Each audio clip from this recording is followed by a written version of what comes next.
Բարև ձեզ, Ստեփան Գրիգորյան YouTube-յան ալիքի մասնակիցներ։ Այսօր նոյեմբերի 29-ն է։ Մենք շարունակում ենք մեր աշխատանքը։ Ես պետք է ասեմ, որ այսօր կարևորագույն հարցեր մենք կքննարկենք կապված հայ-ադրբեջանական եւ հայ-թուրքական բանակցությունների մասին։ Այդ կոնտակտները, բանակցությունները շարունակվում են եւ հայ-ադրբեջանական եւ հայ-թուրքական ուղղությամբ ու եղել են 3 լրջագույն երկու հանդիպումներ, դրանց նշանակությունը Հայաստանի համար ես պետք է այսօր ձեզ ներկայացնեմ անպայման։ Նաև մի քանի խոսք ասեմ Հռոմի Պապի այցելության մասին Թուրքիա, երեք մենք սկսեցինք դրա մասին խոսել, բայց այնտեղ կան շատ ուշագրավ, շատ դրական մեզ համար նաև քայլեր Հռոմի Պապի կողմից։ Ուրեմն ասելիք քննարկելու հարցեր մենք ունենք այսօր ու խնդրում եմ բաժանորդագրվել, կիսվել, լայքել, որ մեր YouTube-յան ալիքը ակտիվ զարգանա։ Դուք տեսնում եք ինչ պայքար է դաժան գնում աշխարհում ինֆորմացիոն դաշտում։ Ու մենք պետք է մեր դրականը հասցնենք աշխարհին։ Եվ այն դրականը, որ անում է սփյուռքայությունը, սփյուռքայության տարբեր օջախները, տարբեր երկրներում եւ Հայաստանի կողմից արված քայլերը, ուրեմն խնդրում եմ ձեզ տարածել մեր նյութերը, անչափ կարևոր հիմնված օբյեկտիվ ինֆորմացիայի վրա։ Նաև խնդրում եմ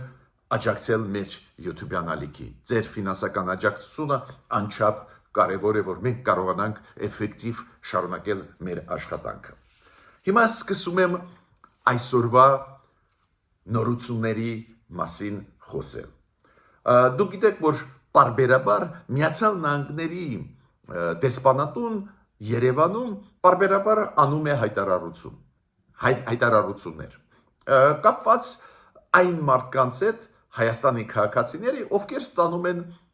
ամերիկյան վիզա։ Անընդհատ իրանք զգուշացնում են, որ միգրացիոն, իմիգրացիոն այս խաղի կանոնները, օրենքները մերոնք չխախտեն մեր քաղաքացիները։ Քանի որ իրանք ասում են, կարող է լինել վիզաների չեղարկում, նաև արտաքսում, եթե խախտվել են իմիգրացիոն խաղի կանոնները Միացյալ Նահանգներում մեր քաղաքացիների կողմից։ Ինչու այդպես հաճախ դեսպանատուն Միացյալ Նահանգների գտնվող Երևանում անում է հայտարարություններ։ Ես կարծում եմ շատ ու շատ մեր քաղաքացիները պարտաճանաչ են, ինչու պետք է իրանք խախտեն խաղի կանոնները, որ հետո իրանք արտաքսեն Միացյալ Նահանգներից։ Դա կապված է Դոնալդ Տրամպի քաղաքականության հետ, դուք գիտեք, այդ միգրացիոն process-ների նկատմամբ շատ ցավոտ մոտեցում ունի Դոնալդ Տրամպը, խստացնում է խաղի կանոնները։ Ըստ դրա նաև շարժվում են դեսպանատներ, քանի որ այսօրվա նախագահան Դոնալդ Տրամպն է Միացյալ Նահանգների ու պարզ է, որ պետական մեքենան աշխատում է համահունչ նախագահի ադմինիստրացիայի նախագահի քայլերի հետ։ Ու իրենք զգուշացնում են, որ մի խախտի խաղի կանոնները։ Ուրեմն մեր քաղաքացիներին առաջարկում եմ շատ ուշադիր լինել։ Ռուսաստանի մասին, երբ որ մենք խոսում ենք, նաև խոսում ենք դրա մասին, որ մարդու իրավունքների ոլորտը Ռուսաստանում էլ ավելի վատանում է, մարդկանց բերդ են նստացնում, մեկ-մեկ չես էլ հասկանում, այս ինչ արեց մարդը, որ բերդ նստացրեցին, անհեթեթ բաներ մենք շատ ենք լսում, դե էսա համակարգեր ավտորիտար ռեժիմներ, որոնք գնում են դեպի տոտալիտար, բավական կոշտ քաղաքականություն են վարում նաև այլ երկրների կազմակերպությունների նկատմամբ։ Դուք գիտեք այդ տենդենսը, երբ որ անցանկալի կազմակերպություն հայտարարվում են Ռուսաստանում տարբեր համաշխարհային համբավ ունեցող կազմակերպությունները։ Օրինակ, մոտ ժամանակներս, երեք վերջին ժամանակներս Human Rights Watch-ը մտցվեց այդ ռեեստրի ցանկի մեջ անցանկալի կազմակերպությունների Ռուսաստանում Amnesty International, Ելի համասարանը, լրագրողներ առանց սահմանների կոշտանում է ռեժիմը Ռուսաստանում։ Մյուս լուրը, որը շատ լուրջ է, դա կապված է Կասպյան ավազանի մակարդակի իջեցման հետ։ Դուք գիտեք, բարբերաբար լսում ենք դրա մասին, Ադրբեջանը աղազանգում է այլ երկրներ Կասպյան ավազանի, որ իջնում է մակարդակը ծովի, ու ճիշտ ասած ես լսում էի ու վերջ պարզվեց, որ լուրջ է խնդիրը, մոտավորապես տեղեր կան, օրինակ Ադրբեջանի ափերում Կասպյան ավազանի, որտեղ որ 1-ից 2 մետր իջավ Կասպյան ծովը, իջավ։ Դա ավտոմատ նշանակում է, որ այն նավահանգիստները, այն կոմունիկացիաները, ինֆրաստրուկտուրան, որը կա, պետք է տեղափոխվի, անպիտանի է դառնում։ Դες պարզվեց, որ այդ թեման, այս խնդիրը շատ ու շատ ակտուալ խնդիր է Կասպյան ավազանի երկրների համար ու առաջի հերթին հենց Ադրբեջանի համար։ Ուղղակի ինֆորմացիայի կարգով ձեզ պետք է ասեմ, քանի որ Վոլգա գետից եկած ջուրը հիմա շատ է օգտագործում Ռուսաստանը ու ավելի քիչ ընկնում է այդ Վոլգա գետի ջրից, ավելի քիչ է ընկնում հասնում դեպի Կասպյան ծով։ Թուրքիայի ափերի մոտ ուղղակի մեկ օրվա մեջ 2 լցանավ տանկեր, լցանավ հրդերվել են Թուրքիայի ափերի մոտ, ու այդ 2 լցանավերը, տանկերները հենց ռուսականն են, կա կասկած, որ դրսից հարված հասցված էր ու հրդե տարածվեց այս լցանավերում։ Դուք գիտեք, այդ լցանավերը, տանկերները ռուսական գտնվում են սանկցիաների տակ, նշանակություն չունի իրանք ռուսական դրոշի տակ են, այլ երկրների դրոշի տակ, այդ լցանավերը ֆիքսված են ու չի բացառվում, որ Թուրքիան էլ մասնակցում է այդ սանկցիաների ու հենց Թուրքիան վնասել է այդ ռուսական լցանավերը։ Պատահական չի, որ Ռուսաստանի փոխարտգործնախարարը երեկ պարոն Ռյաբկովը ասեց, որ Թուրքիայի հետ կան գնում է աշխատանք, բայց կան հարցեր, որտեղ որ մենք իրար չենք հասկանում, իմ կարծիքով հարցերից մեկը դա է, որ Թուրքիան մասնակցում է Դոնալդ Տրամփի մտցված այն սանկցիաների, որոնք ուղղված են ռուսական ստվերային նավատորմի դեմ ու ուղղված են նրա դեմ, որ չտարածվի Ռուսաստանը չկարողանա ծախել իր նավթը ու գազը աշխարհին։ Վիկտոր Օրբանը դուք գիտեք, վարչապետն է Հունգարիայի, դուք գիտեք իր ավտորիտար բնույթը, ինքը գտնվում էր Մոսկվայում, 3-4 ժամ բանակցությունների process-ում էր Պուտինի հետ։ Այո,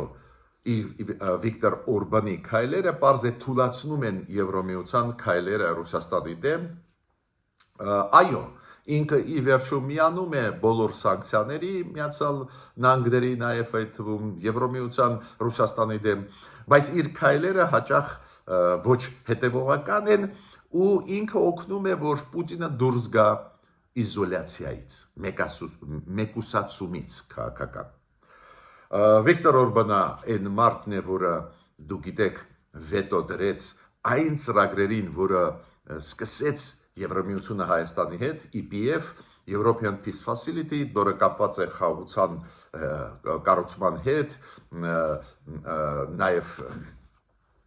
ռազմական ոլորտում համագործակցության հետ, պաշտպանողականությունը Հայաստանի բարձրացնելու եւ այլ, ինքը այն մարդն է, որը վետոյի իրավունքը օգտագործեց ու բլոկ արեց այս ծրագրերի Հայաստանի հետ։ Բայց միտքս ինչու՞մ է, որ Եվրոպայում կա այս ձևի մարդ, որը ոչ հետևողական քաղաքականություն է վարում Ռուսաստանի հետ, փորձում է լեզու գտնել, դա կապված է նաև նրա հետ, որ ինքը ունի տարաձայնություններ Ուկրաինայի հետ, դա է պատճառը, որ անընդհատ ինչ-որ խաղերի մեջ է։ Այս ինֆորմացիան դեպ տալիս եմ, որ մենք իմանանք ով է, ով ինչ է։ Հռոմի Պապը Լևոն 14-ը ուրբաթ օրը երեկ միացել է արևելյան եւ արևմտյան պատրիարքների ու քահանաների քահանաներին միացել է նշելու քրիստոնեական պատմության մեջ նշանակալի տարեդարձը Թուրքիայում 325 թվականին եպիսկոպոսների հավաքի վայրում աղոթելու քրիստոնյաների միավորման համար։ Դուք գիտեք այդ հավաքը Նիկեայի հավաքն է, այդ տիեզերական Նիկեայի ժողովն էր, այն վայրը որտեղ որ դա եղել է, հիմա գտնվում է Թուրքիայում։ Ու Հռոմի Պապը այցելեց այդ վայր ու հրավիրեց Թուրքիայում գործող քրիստոնյա տարբեր համայնքները, օրինակ նույն հույն ուղղափառներին, սիրիական քրիստոնյա կազմակերպության եւ հայ առաքելական պատրիարքին, հայ առաքելական եկեղեցու եպիսկոպոսներին։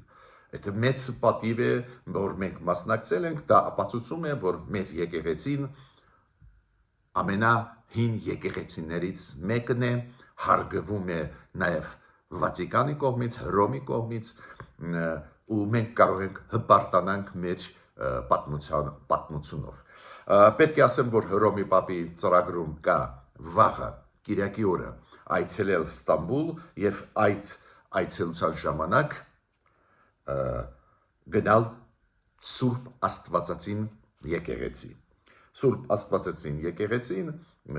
մեր հայկական եկեղեցիներից է,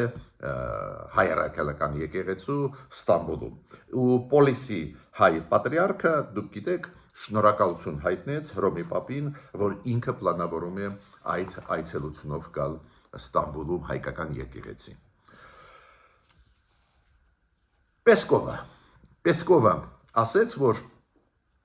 մենք այս գալող շաբաթ պետք է բանակցենք ամերիկացիների հետ։ Ամերիկացիք բանակցությունները ավարտում են Ուկրաինայի հետ, ուկրաինացիների հետ ու մեզ ուղարկում են ինֆորմացիա, ոնց են գնում այնտեղ բանակցությունները։ Այնտեղ ճշտումներ են գնում Դոնալդ Տրամփի ծրագրի ու հետո մենք ամերիկացիների հետ մյուս շաբաթ Մոսկվայում կբանակցենք։ Դեռ ամերիկացիք չեն ասում ում է ուղարկելու բանակցության համար Մոսկվա, բայց Պեսկովը ասում է բանակցությունները կլինեն Մոսկվայում։ Ու ինքը ասաց, որ մենք չենք պլանավորում այդ բանակցությունները վարել նաև Եվրոմիության հետ։ Եվրոմիությունը ստեղ գործ չունի։ Նու հասկանալի է, Պեսկովը Ռուսաստանը ուժեղ ազդեցություն ունեն Տրամփի վրա, Տրամփի թիմի վրա, չգիտեմ, այդ ինչ լծակներ են, որ այդպես ուժեղ ազդեցություն ունեն, բարձա իրանց պետք չեն Եվրոմիության կողմը, պետք չի, որ չխանգարի, որ իրանք կարողանան համոզել Տրամփին, որ ուկրաինացիք իրանց տարածքները հանձնեն Ռուսաստանին։ Քանի որ այդ տենդենսները կան, ճնշումը Ուկրաինայի վրա մեծանում է։ Ճնշումը, որ իրանք հանձնեն Ղրիմը, Դոնեցկի եւ Լուգանսկի մարզը Ռուսաստանին, Ուկրաինան բարձր դիմադրում է, բայց մեծ աղմուկ է հիմա կոռուպցիոն սկանդալ, դուք գիտեք, որը գնում է Ուկրաինայում, այդ կոռուպցիոն սկանդալը հասավ ամենամերձավոր շրջապատին, Զելենսկու, չգիտեմ, ժամանակ գտան այդ կոռուպցիոն սկանդալները ուժեղացնել Ուկրաինայի ներսում այդ գործող ինստիտուտները, որոնք հակակոռուպցիոն ինստիտուտներ են, միգուցե դա ճիշտ է, չգիտեմ, բայց շատ թուլացրեցին Զելենսկու դիրքերը։ Եթե նախարարը էներգետիկայի, թե այդ էներգետիկայի ոլորտի հետ կապված 100 միլիոն գողանում է, փախչում է, դա պարզ է լուրջ խնդիրներ է առաջացնում Զելենսկու առջև։ Նույն եվրոպացիք ու Եվրոպայում պրոռուսական ուժերը հիմա աղմուկ են բարձրացնում, ասում են մենք փող ենք տալիս, որ իրանք գողանան։ Ու ուրեմն ստեղ խնդիրներ կան, բայց ավելի մեծ սկանդալ էր, որ Անդրեյ Երմակը, որը աշխատակազմի ղեկավարն է Զելենսկու աշխատակազմի, հիմա հրաժարական տվեց, Զելենսկին հանեց իրան աշխատանքից, քանի որ իրան մեղադրում են կոռուպցիոն ինչ-որ բաների մեջ։ Մյուս կողմից Եվրոմիությունը պարզ է ասում է շատ լավ է, որ Ուկրաինան պայքարում է կոռուպցիայի դեմ, բայց ես ճիշտ ասեմ, որ իմ կարծիքով դա ոչ մի ոչ մի ուժեղացում Զելենսկու դիրքորոշման մեջ չի տալիս, քանի որ այդ սկանդալները միայն թույլատնում են Զելենսկու իշխանությունը ու ուրեմն ինքը բանակցային process-ում ավելի թույլ դիրքերից է։ Այո, մյուս կողմից դու կարող ասել, բայց ինչ անենք, հանդուրժեք, պետք է պայքարել կոռուպցիայի դեմ, հենց եվրոպացիք դա ողջունեցին, ասացին շատ լավ է, որ ինքը պայքարում է, միայն դա է երաշխիքը, որ Ուկրաինան ապագայում կկարողանա դառնա Եվրոմիության անդամ։ Բայց ցանկացած դեպքում ինֆորմացիան ես ձեզ տալիս եմ, որ դա լուրջ process է, լուրջ խնդիրներ են առաջացած Զելենսկու առջև։ Հիմա անցնում եմ գլխավոր այսօրվա թեմային կապված այն բանակցություններին, որոնք գնում են Հայաստանի եւ Թուրքիայի միջև։ Մենք գիտենք ու իշխանությունները գրեթե ամեն օր ասում են, որ գնում է կոնտակտներ կամ Թուրքիայի հետ, գնում են բանակցային process-ներ, գնում է process, դրական կողմ կա, մենք սպասում ենք, որ Թուրքիան իր սահմանը կբացի գոնե երրորդ պետությունների քաղաքացիների համար, գոնե դիվանագիտական անձնագիր ունեցող անձնավորությունների համար, ու կարծես թե Թուրքիան ուղարկում է մեսիջ էսա կլինի, բայց դեռ չի բացում սահմանը մեզ համար, բայց այնուամենայնիվ առաջընթաց մենք տեսնում ենք քայլ առ քայլ ու երեք շատ կարևոր բանակցություններ էին։ Դուք գիտեք հատուկ բանագնացները Հայաստանի եւ Թուրքիայի կողմից, Հայաստանի կողմից դա Ռուբեն Ռուբինյանն է, Թուրքիայի կողմից պարոն Կլիչն է, իրենք պայմանավորվեցին, որ ահուրյան անցակետում այդ անցակետի անունը թուրքական կողմից Ակյակայա, այս անցակետի հետ կապված, երկաթգծի հետ կապված Գյումրի ղարս պետք է աշխատանքներ կատարվեն։ Այդ հայտարարվել է վաղուց է, հիմա սպասում ենք, երբ կսկսվեն այդ տեխնիկական աշխատանքները ու պարզվեց, որ երեք մեծ պատվիրակություն Թուրքիայից եկա, համապատասխան ոլորտի, երկաթգծի հետ կապված եւ այլ, իրանք եւ անցակետում Ախուրյանում հանդիպեցին մեր պատվիրակության հետ եւ հետո մտան Գյումրիում էլ հանդիպեցին։ Այդ հաղորդումը տվեց մեր հաղորդագրությունը արտգործ նախարարությունը։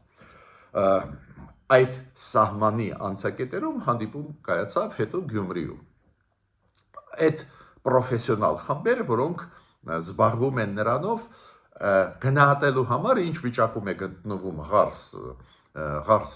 Գյումրի երկաթգիծը, ոնց կարող ենք շահգործել, եթե բացվի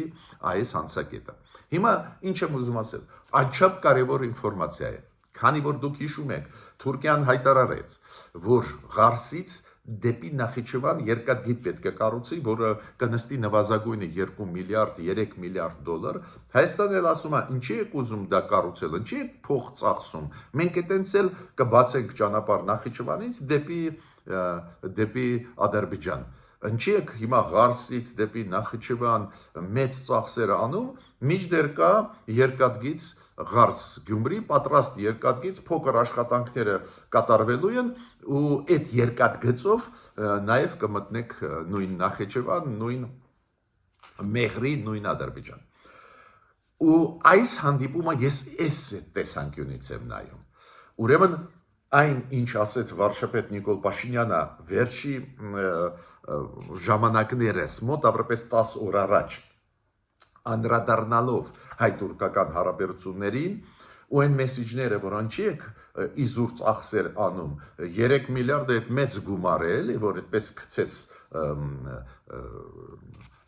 ինչ-որ անհասկանալի ծրագրերը իրականացնելու համար, մինչդեռ կա երկաթգիծ, եկեք այդ երկաթգիծը օգտագործենք։ Իմ կարծիքով դա ազդեց, հենց դա է պատճառը, որ Թուրքիան եւ Հայաստանը կազմակերպեցին հանդիպում Գյումրիում եւ Ախուրյան անցակետում 3 ու համապատասխան պրոֆեսիոնալ խմբեր, որոնք զբաղված են երկաթգծային հարցերով, նաև վերականգնող հարցերով, հանդիպեցին, քննարկում էին այս խնդիրը։ Եթե անցակետը Ախուրյանում բացվի, կաշխատի երկաթգիծը, թե ոչ, ինչ խոչընդոտներ կան, ինչ պետք է վերանորոգել։ Անչափ կարևոր ինֆորմացիա է։ Դա նշանակում է, որ Թուրքիան արձագանքեց այն առաջարկին, որը արեց Նիկոլ Փաշինյանը, որ ինչ իմաստ ունի նոր երկաթգիծ դնել, շարել, կառուցել, ու այնտեղ բավական երկար է ճանապարհը Ղարսից մինչև Նախիջևան, այդքան չի, էլի 10 կիլոմետր չի։ Մյուս կարևորագույն հանդիպում կայացավ 3 Գաբալայում։ Գաբալա դա գիտեք, այդ քաղաք է մոտ Բաքվի։ Այդ Գաբալայում հանդիպեցին Մեհեր Գրիգորյանը եւ Շահին Մուստաֆայևը։ Պարզ է, Մեհեր Գրիգորյանը գնաց պատվիրակությունով ու Շահին Մուստաֆայևը պատվիրակությունը։ Դուք հիշում եք, Մեհեր Գրիգորյանը գլխավորում է այն հայկական պատվիրակությունը, որը զբաղվում է սահմանազատման հարցերով Ադրբեջանի հետ, Ադրբեջանի կողմից փոխվարչապետ Շահին Մուստաֆայևն է Ադրբեջանի պատվիրակությունը այդ սահմանազատման հետ կապված, սահմանագծման հետ կապված ինքն է գլխավորում։ Ու Գաբալայում իրանք հանդիպեցին ու այնտեղ քննարկում էին հարցեր։ Վերջի հանդիպումը 11-րդը եղել է այս տարվա հունվարին։ Ու այնտեղ որոշումներ ընդունվեցին, նաև հիշում եք, որոշում ընդունվեց, որ Տավուշից հետո հյուսիսից դեպի հարավ պետք է կողմերը շարժվեն, անելով դելիմիտացիան դեմարկացիան։ Բայց այս 12-րդ հանդիպումը, որը Գաբալայում անցկացվեց, կասկած ես չունեմ, արտգործնախարարությունը միայն այդքան ինֆորմացիա տվեց, որ կայացավ հանդիպումը, բայց ես պետք է ասեմ, որ կասկած ես չունեմ, որ այնտեղ քննարկվեց այլ հարց, կապված ինչի հետ։ Քանի որ հիմա կողմերը ուզում են Թրամփ ուղու այդ ծրագիրը իրականացնել, քանի որ Ադրբեջանն ուզում է կապնվել Նախիջևանի հետ, մենք դեմ չենք, մենք էլ ուզում ենք մեր համար, որ ճանապարհներ բացվի, երկու կողմն էլ շահագրգռված են ու Ադրբեջանը ակնհայտ շտապում է, ուրեմն սահմանազատում հարավում պետք է արվի առաջի հերթին։ Ոնց դու կարաս, ոնց Ադրբեջանի, Թուրքիայի, ասենք, բեռները երկաթգծով Նախիջևանից օրինակ մտնեն Հայաստան ու հետո Ադրբեջան կամ Ադրբեջանից Հայաստան, հետո դեպի Նախիջևան, ոնց կարան այդ բեռները անցնել, եթե չլինեն անցակետեր, սահմանապահների անցակետեր, համապատասխան ինֆրաստրուկտուրա։ Ուրեմն սահմանազատում պետք է անես, որ հասկանաս որտեղ է ֆիքսված սահմանը, հարավում։ Ու կասկած չունեմ, որ այդ հանդիպման ժամանակ այդ հարցերը քննարկվել են։ Դրական եմ համարում դա, քանի որ եթե մենք Տրամփ ծրագիրը ուզում ենք իրականացնել, այս ձևի հարցեր պետք է շատ արագ լուծվեն, այդ էլ Ադրբեջանն էլ շտապում է, ոչ միայն մենք ունենք մեծ ցանկություն, մեր իշխանությունները, մեր հասարակությունը, նաև Ադրբեջանն է շտապում։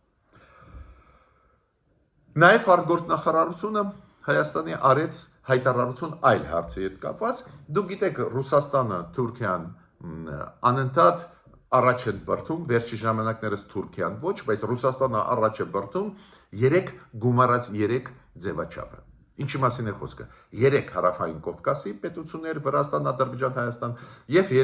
3 անմիջական հարևան պետություններ՝ Իրան, Թուրքիա, Ռուսաստան։ Ռուսաստանը չի ուզում այս process-ներից հետ ընկնել ու անդադ բզում է մերոնց